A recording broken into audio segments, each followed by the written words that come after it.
WNIS listeners for radio, that's tomorrow. I can't believe it. 6:30 at Barnes & Noble. We have a great station out there and fantastic. And then on Friday, I'll be at Regent University. Nice. If you are, it's a big military area on Thursday. So if you buy a book, I'll buy the next one for free with the military ID. That's great. Cool. All right. Adam's tan. We were just talking about that. Just talking about Where'd you go? And then we were talking about vacations as well. All right, we'll tell you in the After the Show show. Bye. Stay within yourself. Guys, thank you. Good morning, everybody. Russia special counsels and bombshell accusations facing the FBI. They are dominating the news in Washington this week. Republicans unveiling evidence now of an anti-Trump secret meeting within the FBI as Robert Mueller's interviews get closer and closer to the Oval Office, which might be weeks away now. So we'll follow each bit of it for you. Take it as it comes. See where it goes slowly. I'm Bill Hemmer, live inside of America's News. A lot to keep track of there. Good morning, Indeed, Bill. we shall digest in due time. All right, well, I'm Sandra Smith. Good morning, everyone. The new revelation centering on those text messages between two former members of Mueller's team. 5 months of text messages between Peter Strzok and Lisa Page. And we now know Strzok said he was hesitant about even joining Mueller's investigation team because he was concerned there was, quote, no big there. Trump attorney Jay Sekulow responding. These aren't investigations. These are political setups. It's a faux investigation. When you look at what happens, the way it transpires, the missing documents, the witnesses, the statement from Peter Strzok, I mean, that's the classic one, and saying, well, there's no big there, so why am I going to waste my time going on to the special counsel's team, which he, by the way, does a couple days later. So you have all of this back and forth, but realize what was going on. He would have known there was no there because of what? He was on the Russia collusion, so-called collusion investigation from the outset. So there you have that today. And we've got a lot more coming up this hour. Senator Ron Johnson in a moment says he has evidence of these secret meetings within the FBI. But we begin now today with the battle over immigration. President Trump slamming Senate Minority Leader Chuck Schumer this morning for backing out of a proposed deal on DACA and the border wall, if there ever was a deal in the first place. Peter Ducey is live on Capitol Hill this morning for us. Peter, what is the president's problem with Chuck Schumer this morning? Sandra, his problem is that the Minority Leader Chuck Schumer is threatening to take away a must-have from President Trump, and that is the border wall. So now the president has responded on Twitter. He writes this: crying Chuck Schumer fully understands, especially after his humiliating defeat, that if there is no wall, there is no DACA. We must have safety and security together with a strong military for our great people. Schumer has been putting a lot of pressure on Republicans here in the Senate, now threatening to make Mitch McConnell's life very difficult if he softens his commitment to advance a DACA fix before those people brought to the country illegally as kids face deportation. Schumer's preference is by February 8th. We've gotten a commitment from Senator McConnell, trust but verify, but he made it not just to Democrats, but to a good chunk of his own caucus. So that means a lot. And I think we have renewed momentum. Republican senators that I've been talking to are happy to help DACA recipients figure out a way to stay, but they don't see a need to do it until March, which is, of course, a month after Schumer wants it done. Well, time Sandra. is a ticking, Peter. So how much optimism is there in the Senate that an immigration deal can be made? It seems like people feel pretty good about it, and there is optimism about an immigration deal. But Senator John Thune is saying it is very important that they figure out a way to make sure that they have enough Democrats on board to actually pass something out of the Senate. And on the Republican side, their wish list is very straightforward. This is a deal that should get done. The president's done a lot of big deals. He knows instinctively this deal should get done. We've got symmetry here. Right. Both sides want to end the diversity lottery. Both sides, to different degrees, want to solve the border security issue. And the president's been proven right over and over that a wall is necessary to do that. And a White House official is now saying that the president and the vice president want DACA fixed in a way that doesn't make its recipients political pawns, which means that as they try to figure out a solution, look for it to be permanent. Sandra. Peter Ducey, thank you. So meanwhile, the Senate Homeland Security Committee Chair Ron Johnson saying that he has evidence of an anti-Trump secret society within the FBI. He said this with Brett last night. What this is all about is further evidence of corruption, more than bias, but corruption at the highest levels of the FBI and that secret society. We have an informant that's talking about a group that were holding secret meetings off-site. There's so much smoke here. There's a lot to answer in this today. Republican Senator Ron Johnson's with me now live. Senator, good morning to you. And you uncorked something else last night. Good morning, and thank you for your time today. Good morning, Bill. I just want to nail something down. Did your informant confirm that these off-site meetings took place? Now, listen, the term secret society comes from Strzok and Page. All I said when I read that, it didn't surprise me because we are the committee that whistleblowers come to talk about all kinds of problems throughout the federal government. And so I had heard of a group of people within the FBI holding secret off-site meetings. So I was just kind of connecting the dots. That didn't surprise me when I heard that term. But again, that's Strzok and Page's term, not mine. Just to be clear then, are you backing off of what was spoken last night? No, I'm saying exactly the same thing. I have heard, from somebody that has talked to our committee that there is a group of individuals within the FBI that were holding secret off-site meetings. Again, it's Strzok and Page calling it a certain term. I'm just saying off-site meetings. Important stuff here. How many agents were involved in these alleged meetings? I'm not going to start pointing fingers from that standpoint. Again, I'm just connecting the dots. Bill, my committee has jurisdiction over federal records. We have been investigating the Clinton email scandal since 2015. We pretty well dropped it after the election, pretty much at the direction of President Trump. He said, we don't prosecute people that we beat in elections. But then once the Office of Inspector General began its inspection and we found out about these texts pretty well laid in my lap as well. And they really do raise very serious concerns about what is happening in the FBI. It's my responsibility to keep digging. Yeah, we're going to get to that. I want to keep digging on this and push you just a little more. Did your whistleblower confirm that this was just the agents Strzok and Page, or were there more involved within the agency? I think there's indications there were a number of high-level FBI officials that were holding secret meetings off-site. Is that half a dozen?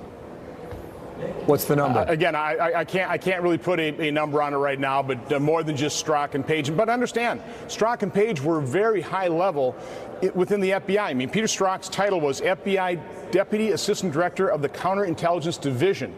These aren't low-level underlings. These are individuals that had access to the highest level, including the director of the FBI, having conversations, popping in and out of Bill Priestap's office or Andy McCabe's office. These are people at the top of the FBI, and they're having communications. Yeah.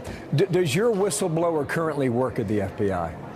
I'm not going to get into at all, where we're getting this information. We protect our sources. I understand that. Is it one person talking to you or more than one? I'm going to protect our sources. I don't want to give any indication because we are dealing with the world's premier investigative agency here, and people that come forward to us fear retaliation. That's true throughout government. People fear retaliation within government agencies. It's rampant, and particularly from the FBI. The missing text messages. Why did they start missing on December 14th and then begin again in May once Robert Mueller was assigned? Why is that? It could be truly a technical glitch, but it's suspicious. And one of the questions we're asking the Department of Justice and the Office of Inspector General, are they aggressively going to recover those from other sources, from the carriers potentially, from the devices? Have they, for example, interviewed Strzok and Page? Have they interviewed other people that Strzok and Page were basically talking to?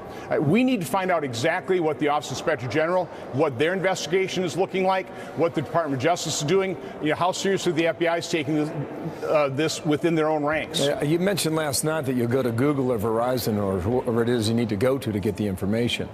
They may have taken these conversations offline, which means they may have gone to encrypted apps.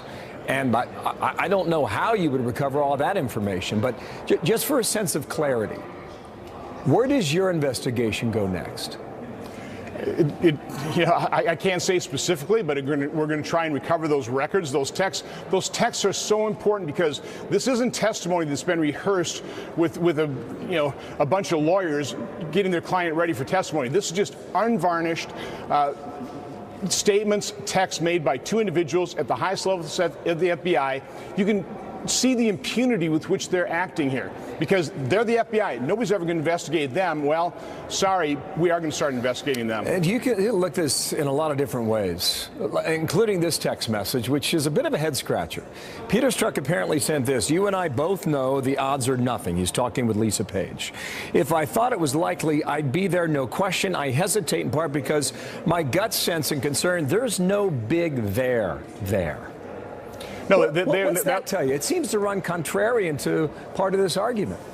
Well, again, I don't know exactly what involvement Strzok had in the Russian investigation as part of just the FBI, but my guess is he was right in the middle of it, if not heading it, okay? So he knows what evidence they had, and for him to be sitting there saying there's no big there, after about 5 or 6 months of investigating, tells you something. And he's also the individual that talked about, we just can't take that risk of having President Trump elected. I do think Director Comey's got a number of things he needs to answer as well.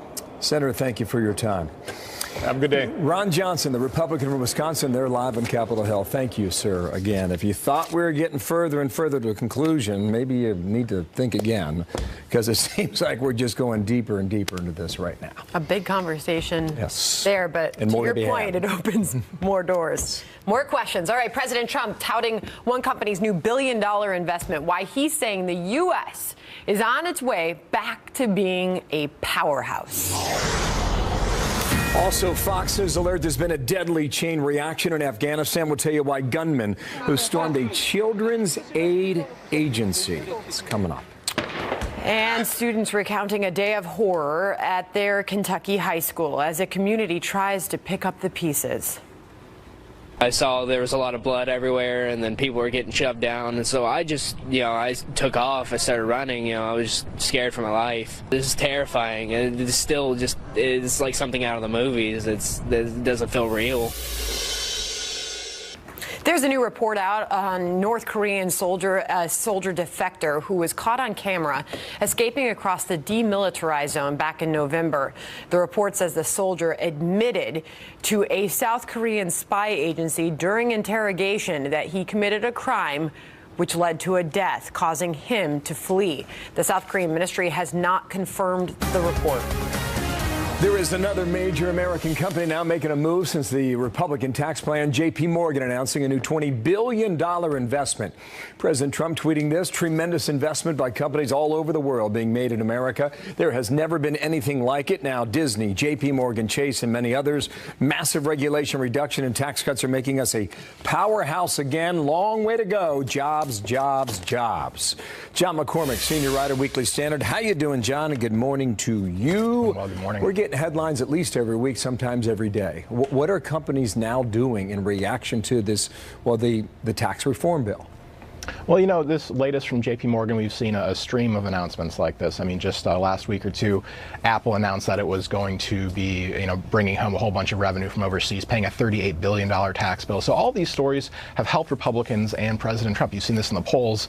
They're obviously, while the polls aren't great, Republicans are down against Democrats in the 2018 elections. That's a ways off, but it's now a double digit. From being a double digit trailing, they're now down to single digits. So, the real question for me is how much this improves once the individual tax cuts are actually felt in American paychecks. That hasn't happened yet. Is that February, or is that more like April?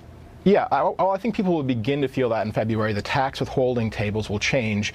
So all these polls right now that have seen this slight tick in a positive direction, those have only accounted for these, news headlines, basically. Things like Apple, J.P. Morgan, that I think have helped Republicans over the last several weeks. I think the big problem for Democrats was that they had this talking point that everyone's taxes were going to go up, when in reality 80% of the American people, they're going to have a tax cut. And so when you say the sky's going to fall and it doesn't, that's a problem.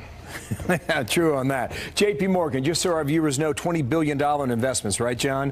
$4 billion more investment in small business loans, $5 billion low-income communities over a period of 5 years, wage hikes $15 to $18 an hour, 400 new branches, 4,000 new employees. That's a ton.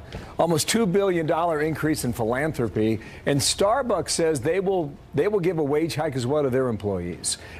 When you talk about the politics of this, not a single Democrat voted for it. What's the peril in that? You know, I think the Democrats, if they wanted a more sophisticated argument, it would take into account the fact that taxes are going down, that some corporations are responding positively. They can point to, there was just news that Kimberly-Clark is laying off 5,000 people, so it's not universally positive news. But I think also if they talked about the fact, a stronger argument would be, listen, this is, this is a tax cut paid for with deficit spending. This isn't so much a tax cut as it is a loan given to you, paid back by your children. You know, that actually depends on how big this drives economic growth in the long term, but that at least accounts for the reality that people's taxes are going down, contrary to what people like Chuck Schumer said while this was being debated. The last point. Now you know why this president's so anxious to go to Davos, Switzerland. He's going to meet with European leaders there and meet with CEOs of European companies that invest in America. He's going to sell this idea, John. Yeah, you know, not exactly something I would have expected from President Trump with a populist message going to Davos, but, you know, if he can highlight businesses and even bring some business home, that could be a positive thing. I think we have a picture here of these companies. Just look at all the brand names on screen. This is, that's phenomenal. Last comment on that, we got to run, John. Yeah, I think that could be a positive thing if the proof will be in the pudding. If the economy is still going strong, I think Republicans have a chance of improving their standing in the polls and keeping things competitive in 2018. I think you've got an ad in the making if it indeed does go that way. John McCormick, thank you so much, sir. Nice to have you back with us today here on America's Newsroom. You bet, Sandra. Republicans demanding answers from the FBI after months of text messages between two FBI agents disappear. The chairman of the House Judiciary Committee joins us on that. Plus, oh my goodness. Oh my God. Oh my God. Yep. And it just kept sliding. Oh there. No. A packed school bus sliding down that road, and that's where she stopped. Back in a moment on that. Showing a school bus on a slow slide down an icy hill with some kids on board. Watch it here. Oh my goodness. Oh my God. Oh my God. There went the mailbox, and there went the car waiting for it. 20 middle and high school students on board in Massachusetts, sliding on black ice locally. No one was injured. The bus was able to continue on to school after that little collision right there, though. I can only imagine how terrifying that was for first of all, for those on the bus, and then the person who actually saw this happening, and the car stopped it. Yes. Tough folks there. Tough folks there. They're getting ready for the Super Bowl, right? Ooh. I mean, what was going to stop them? Whoa. Ready for the Patriots, Eagles. Week and a half. Everybody was all right, thank goodness. They were, yes. All right, well, Fox News alert on a deadly shooting at a Kentucky high school. Students describing the moment a gunman opened fire yesterday morning, killing 2 classmates and wounding 18. Now a 15-year-old boy is in custody. I didn't hear the gunshots, but what I heard was people running away. And then when I looked outside the classroom, I heard shooting, so I ran with them. This is something that has struck in the heart of Kentucky, and it's not far away. It's here. We have 2 15-year-old high school students that have been killed just showing up to go to school, and how tragic that is. It doesn't get any worse than that. Mike Tobin is live from Benton, Kentucky, where that shooting took place. Mike, we're hearing many stories of students running for their lives. What can you tell us about what happened there? Well, Sandra, there was absolute chaos following those first shots. Students came running out of all of the doors of the school here, screaming. Nearby businesses say they came barging in the doors, trying to get some shelter from the gunfire. 15-year-old Bailey Holt lay already dead on the ground. 15-year-old Preston Cope would later die at Vanderbilt Hospital. A state trooper arriving at the scene came upon Bailey on the ground and saw that she was wearing pretty much the same clothing as his daughter, who attended this school. One of our first troopers to arrive on the scene saw the young lady that died there on the scene and thought it was his daughter, because she had been dropped off at the school this morning as well. Same clothing description, same description. And he had to go over to convince himself that that was not his daughter. A 15-year-old student has been identified as the shooter. His name has not yet been made public, although Marshall County prosecutor says he will likely be charged as an adult with murder and attempted murder. The weapon is described only as a handgun. Motive is still unknown. Governor Matt Bevin of Kentucky says it will take a long time for people to heal from what happened here. Some people may never heal. Sandra? Mike, what more do we know about where and when the shooter fired his gun? There is an atrium adjacent to the cafeteria here at the high school, and that's where students gather and socialize before the first classes. The first shots rang out a little bit before the first bell here at the school. The first calls to 911 came about 2 minutes later. Following that, there was absolute chaos inside of the school. I was just sitting in the library, and there's a big plexiglass wall right behind me, and it sounded like there was a big fight. It sounded like there was a fight. Someone was hitting on the window. I took out my headphones and turned around, and everyone was just broken up. They were running. I saw the flashes from the gunshots, and by that time I was just running.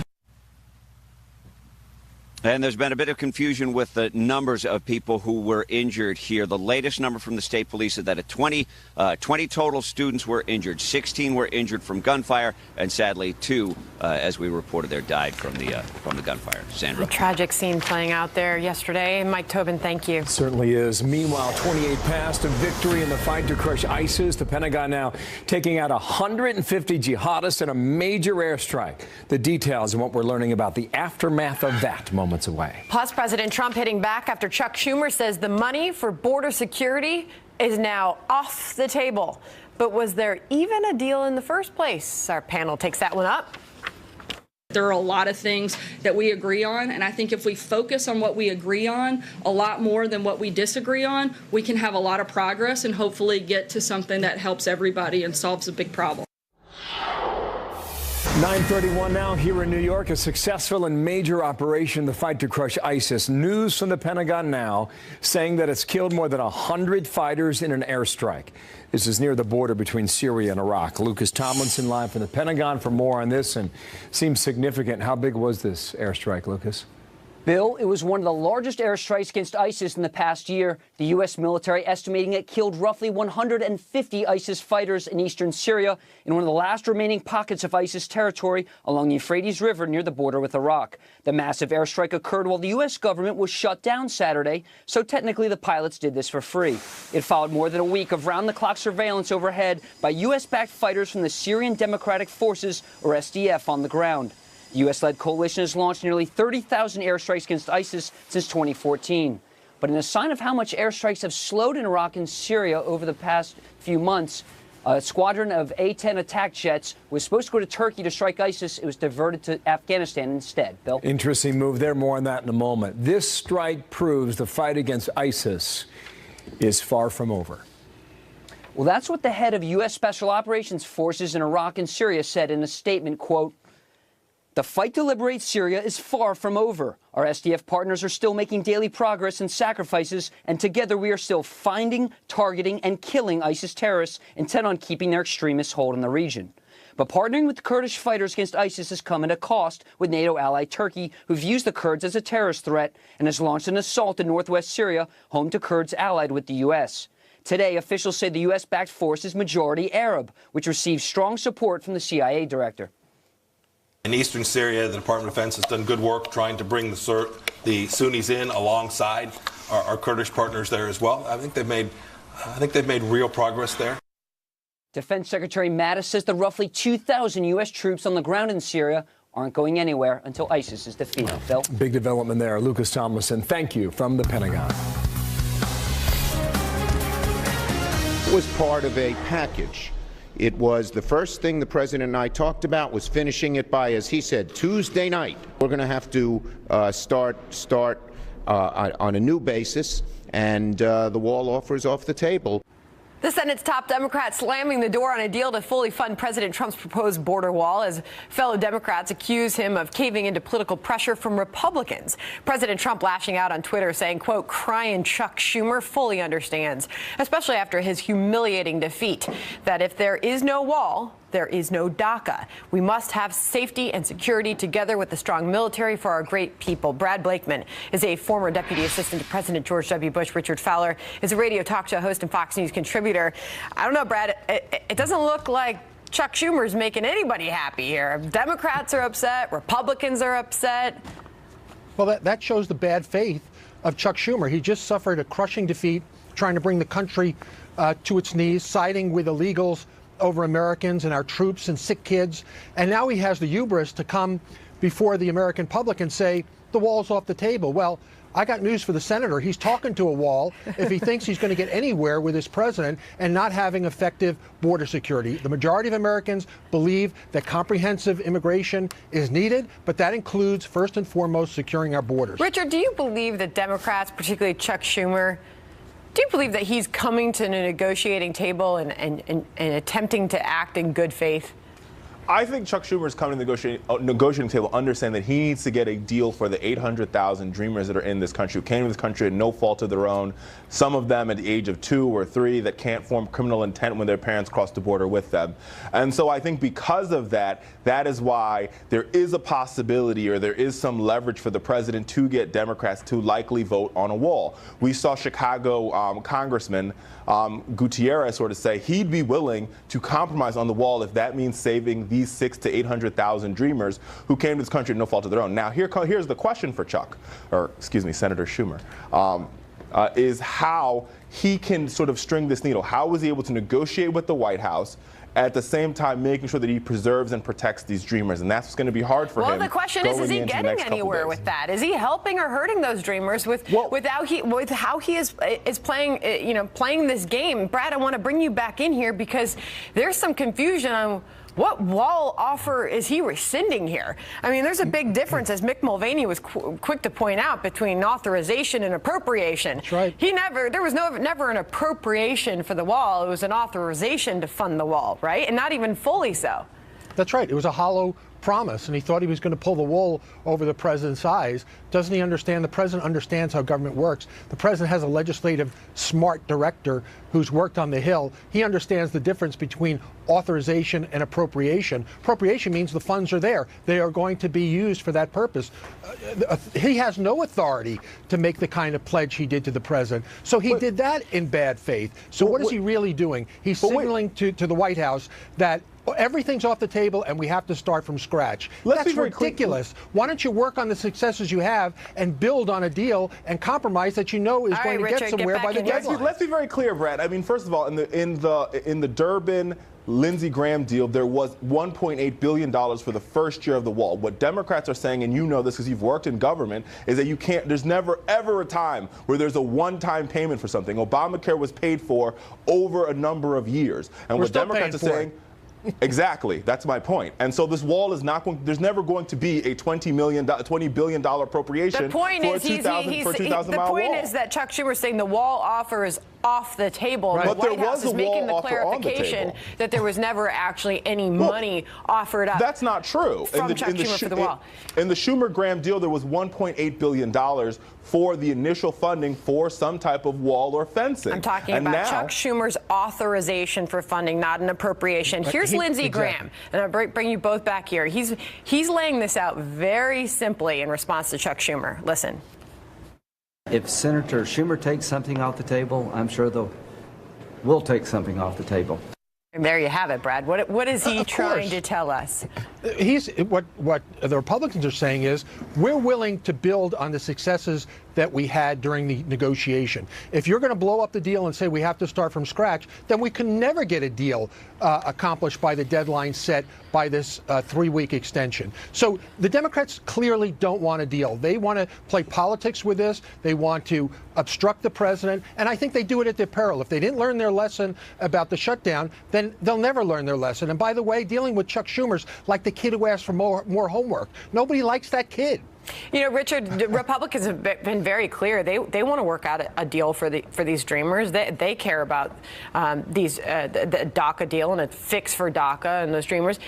Do Democrats want border security?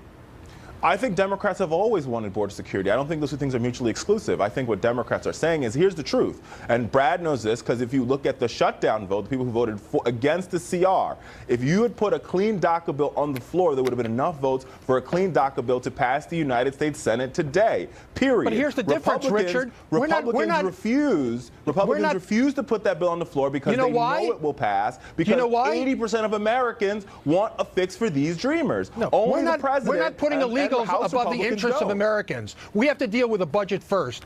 We deal with the budget first that affects Americans, Brad, and we'll deal with DACA. Richard, let Brad finish. We are not going to put the interests of non-Americans who are here